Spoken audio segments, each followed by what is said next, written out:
Good day, everyone. This is Michelle the Twin, and my report is all about accurate self-assessment.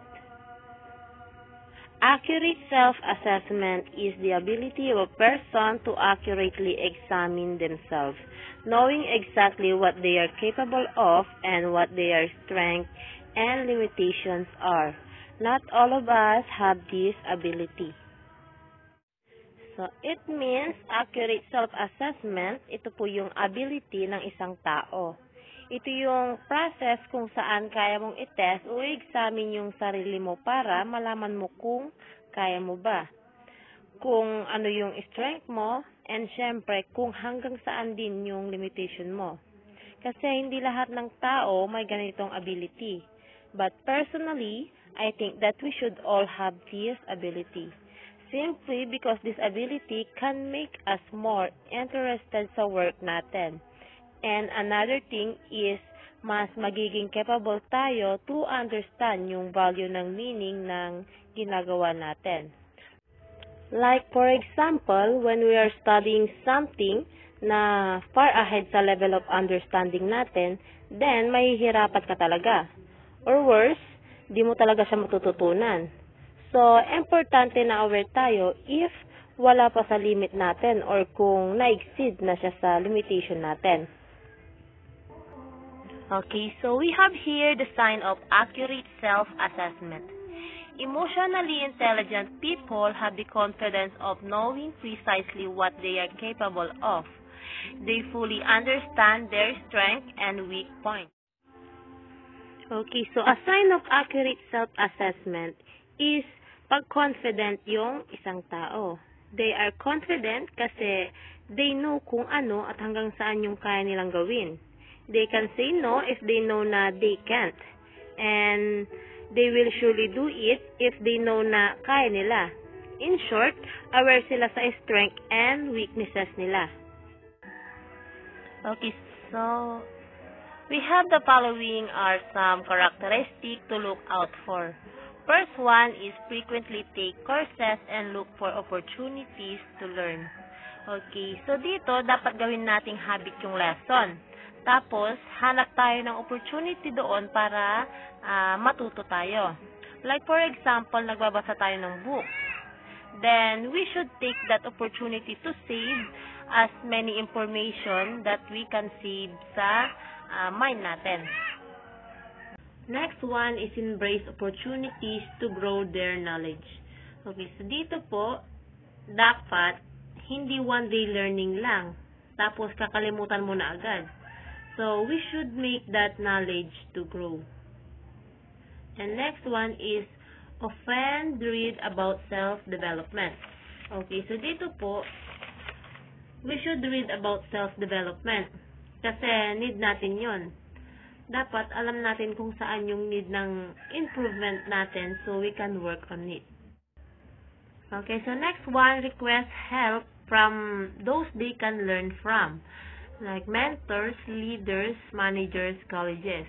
Okay, so kumbaga dapat magpa-help po tayo sa mga mas knowledgeable sa atin. And next one is seek out opportunities to collaborate and exchange views. So, dapat collaborations like brainstorming para magka-knowledge din sa ibang bagay.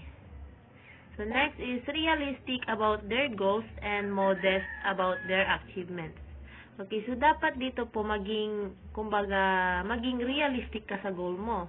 I mean that legit sa goal o legit na goal. Hindi yung goal na masyadong mataas o mababa for you. And for your achievement naman, you should be modest or moderate lang. Or in other words, dapat humble ka lang.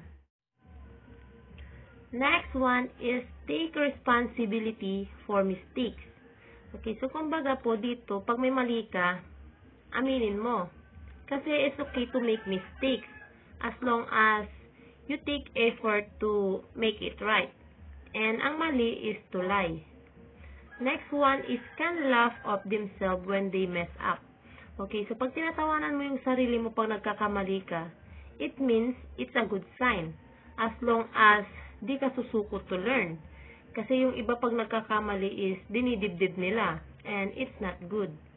And the last one is keep things in perspective and do not get stressed in difficult situation.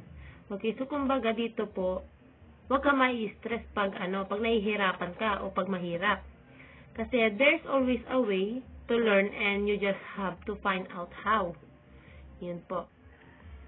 Okay, so we have here the 6 types of how to assess yourself more accurately. First one is meditate.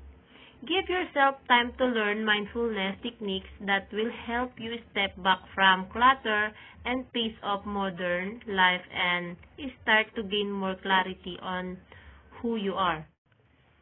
Okay, so meditate. Do meditation, breathe in and breathe out. Kailangan natin ng peace of mind para mas madali tayo matuto. The easiest way to meditate is close your eyes, find peace in your mind, have a deep breath for minutes. That can help you to focus on your work afterwards. Okay, so second, self-reflect more. Start to consider your life and your own personal qualities more. Think about what you are good at and what can be improved. Revisit situations where you have become upset, frustrated, or stressed and try to learn why they happen. Okay, so di ba nga po nasa self-assessment tayo? It means we need to assess ourselves to do that. Dapat kinukonsider mo yung sarili mo sa mga situation na hinaharap mo o ng ibang tao. Through that, you can learn. Maintindihan mo din kung saan mo need mag-improve and i-develop yung sarili mo. Next, the third is make list. Write down all your skills and talents. Then separately note down what you would like to improve. Okay, so make a list. Kumbaga, ilista mo yung mga kaya mong gawin for you to be aware of that. And isiparit mo yung mga sa tingin mo need mong i-improve. And you can cross that out if sa tingin mo na-improve mo na. Okay, so next one is take a breath. When you feel negative emotions, take over. Learn to take a breath before repeating negative pattern of behaviors. Okay, so take a breath. Okay, so dapat matuto tayong or learn to breathe. Pag may mga negativity, we don't want that, di ba? So, take a deep breath, then focus on the positive side. Okay, so next one, take psychometric test. Okay, so tests like Myers, Briggs, and Predictive Index may provide valuable insight and help you consider your personal qualities in more detail.